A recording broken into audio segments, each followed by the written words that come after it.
ഈ പണത്തിന്റെ ഭാരം എന്റെ കുടുംബത്തിന് തന്നെയാ.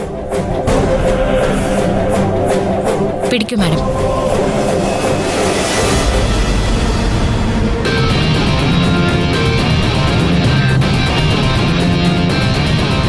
എന്റെ അനുജത്തി ആ സ്കൂളിൽ തന്നെ പഠിക്കും. ഫ്രീ ആയിട്ട് അഡ്മിഷൻ കിട്ടി അവൾക്ക്. പണം കൊടുക്കേണ്ട കാര്യമില്ല. പക്ഷേ ആരോ ഒരാള് നമ്മുടെ കുടുംബത്തെ സഹായിച്ചു. ആ സഹായം അവിടെ തന്നെ ഇരുന്നോട്ടെ.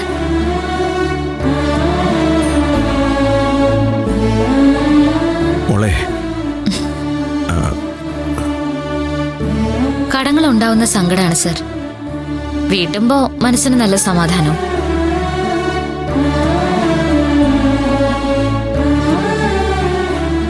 ഇപ്പൊ എല്ലാരും ഹാപ്പി അല്ലേ?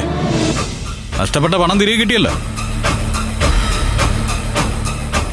കളവ് മുതൽ തിരിച്ചേൽപ്പിച്ചതുകൊണ്ട് കള്ളം കള്ളമല്ലാതെ ആവോ?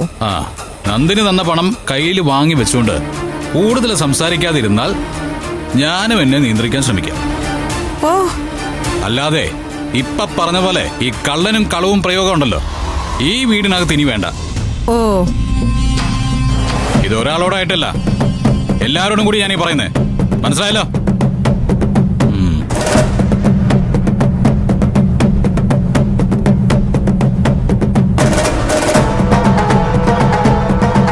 പത്മ, തനിക്ക് മാത്രമല്ല എല്ലാവർക്കും ഉണ്ട് അഭിമാനവും വാശിയും. നന്ദിനി പറഞ്ഞ വാക്ക് അവള് പാലിച്ചല്ലോ. ഇനി സൂര്യ പറഞ്ഞ വാക്ക് നിങ്ങളും പാലിക്കണം.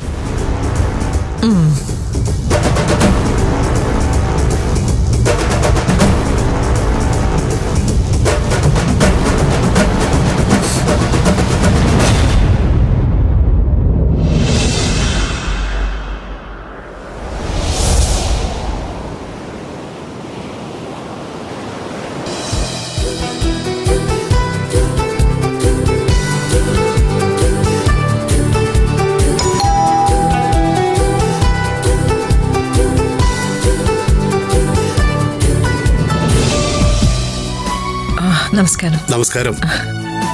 കൊറേ കാലമായി നമ്പി സാറിനെ കണ്ടിട്ട്. വരൂ.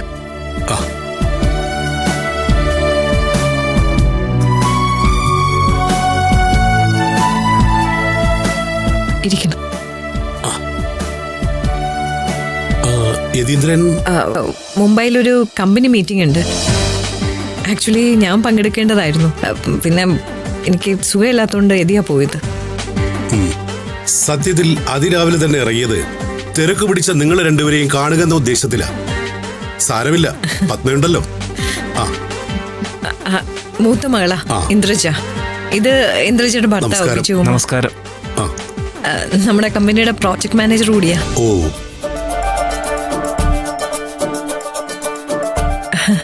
നിങ്ങള് നമ്പി സാറിനെ കണ്ടിട്ടുണ്ടോ? കണ്ടതുപോലെ തോന്നുന്നുണ്ട്. നമ്പി സാറ് അറിയപ്പെടുന്ന ജോത്സ്യനാ. നമ്മുടെ ആദിശേഷൻ തിരുമേനി അദ്ദേഹത്തെ പോലെ. അതുമാത്രല്ല, പ്രസിദ്ധമായ ആയിരംകണ്ണി ക്ഷേത്രത്തിലെ കമ്മിറ്റി പ്രസിഡന്റ് കൂടിയാ. ക്ഷേത്രത്തിലെ കാര്യം പറയാൻ തന്നെയാണ് ഞങ്ങൾ വന്നത്. ഇന്ദ്രജ, ചായ എടുക്ക. ഇത് ശ്രീനന്ദൻ, അമ്പല കമ്മിറ്റി സെക്രട്ടറിയാണ്. ഓ, ആയിരംകണ്ണിയിലൊന്ന് വരണമെന്നുള്ളത് എപ്പോഴും കരുതുന്ന ഒരു കാര്യമാണ്. പിന്നെ പക്ഷെ എനിക്കതൊട്ടും സാധിക്കാറില്ല. അതിനെന്താ, ഇത്തവണ നിർബന്ധമായും വരണം. ഇത്തവണ നടത്തുന്ന സുമംഗലി പൂജ അതിവിശേഷമാണ്. അറിയാലോ, ഓരോ 7 വർഷം കൂടുമ്പോഴും സുമംഗലി പൂജയിൽ തിരഞ്ഞെടുക്കുന്ന ദമ്പതിമാർ അങ്ങോട്ടങ്ങ് നടക്കുന്ന സുമംഗലി പൂജയിലെ പ്രത്യേക ക്ഷണിതാക്കളായിരിക്കും. ഇത്തവണ ഇവരെ രണ്ടുപേരും എന്തായാലും ഒന്ന് പങ്കെടുപ്പിക്കണം. വിവാഹം കഴിഞ്ഞിട്ട് കുറച്ച് വർഷങ്ങളായെങ്കിലും ഇവർക്ക് ഇതുവരെ കുട്ടികളായിട്ടില്ല. അപ്പോ ഇവരെയും കൂട്ടി വരൂ. അമ്മയുടെ അനുഗ്രഹം പ്രസിദ്ധമല്ലേ? എത്രയോ പ്രശസ്തമായ ആളുകൾക്ക് സന്താന സൗഭാഗ്യം നിറഞ്ഞനുഗ്രഹിച്ച അമ്മയാണ്. ഇവർക്കും ആ അനുഗ്രഹം ഉണ്ടാവും. തീർച്ചയായിട്ടും വരാം. ആ ദാ.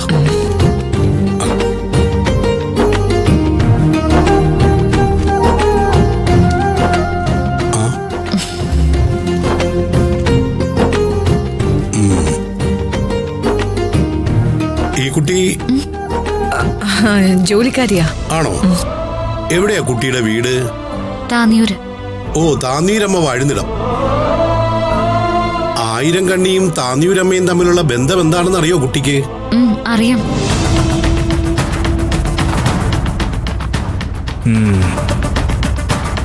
ചായ കൊടുത്തു കഴിഞ്ഞില്ലേ?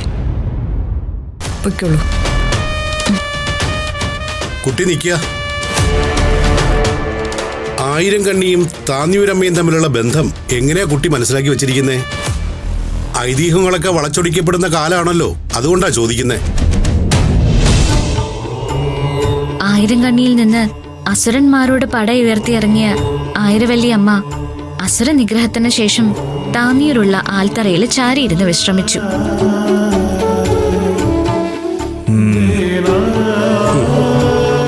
പിറ്റേ ദിവസം അമ്മ വിശ്രമിച്ച ആൽച്ചുവട്ടിൽ സുവർണരേഖയിൽ ഒരു ത്രിശൂലം പ്രത്യക്ഷപ്പെട്ടു.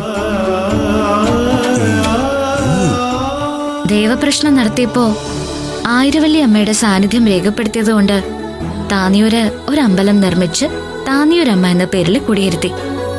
അങ്ങനെ ഞാൻ കേട്ടിരിക്കുന്നത്. കീറുകൃത്യം പറഞ്ഞു തന്നത് ആരായാലും തെറ്റില്ല. ഞാനെന്നാൽ അകത്തേക്ക് പോയിക്കോട്ടെ. അതെ, ഞാനൊരു മുഖലക്ഷണം പറയാം. ഇത്തവണത്തെ സുമംഗലി പൂജയ്ക്ക് ആയിരവല്ലി നടയിൽ കുട്ടിയുണ്ടാകുമെന്ന് എനിക്ക് തോന്നുന്നു. ബാക്കിയെല്ലാം ദേവിയുടെ ഇച്ഛയാവും.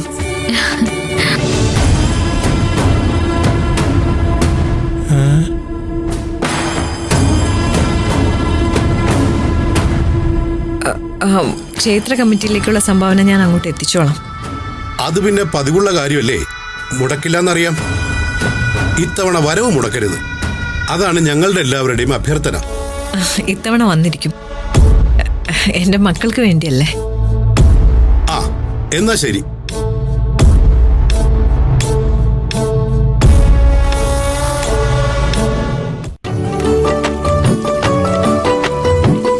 രാജേട്ടാ, ഞങ്ങള് താന്നിയൂരുകാരുടെ ഏറ്റവും വലിയ ആഗ്രഹം 1000 കണ്ണിയിൽ പോവുക, ഒന്ന് തൊഴാന്നൊക്കെ ഉള്ളത്. എന്നാ പിന്നെ സൂര്യ സാറിനോട് പറഞ്ഞിട്ട് ഇത്തവണ അങ്ങ് പോ. അദ്ദേഹം എന്റെ മുഖത്ത് നോക്കി ഒരു പ്രവചനം പോലെ പറഞ്ഞു, ഇത്തവണ ഞാൻ നടയിലെത്താൻ സാധ്യതയുണ്ടെന്ന്. മോള് സൂര്യ സാറിനെ വിളിച്ചു പറ. മോളൊരു കാര്യം പറഞ്ഞ സൂര്യ സാർ അത് എപ്പ നടത്തി തന്നെന്ന് ചോദിച്ചാ മതി. ഒരു കാര്യവും പറഞ്ഞ് സൂര്യ സാറിനെ ബുദ്ധിമുട്ടിക്കരുതെന്ന് ഞാൻ തീരുമാനിച്ചിട്ടുള്ളതാ. പക്ഷെ 1000 കണ്ണി അമ്മയുടെ കാര്യത്തില് അത് ഞാൻ വേണ്ടെന്ന് വെക്കും. ആ നടയിലൊന്ന് ചെന്ന് നിൽക്കണം.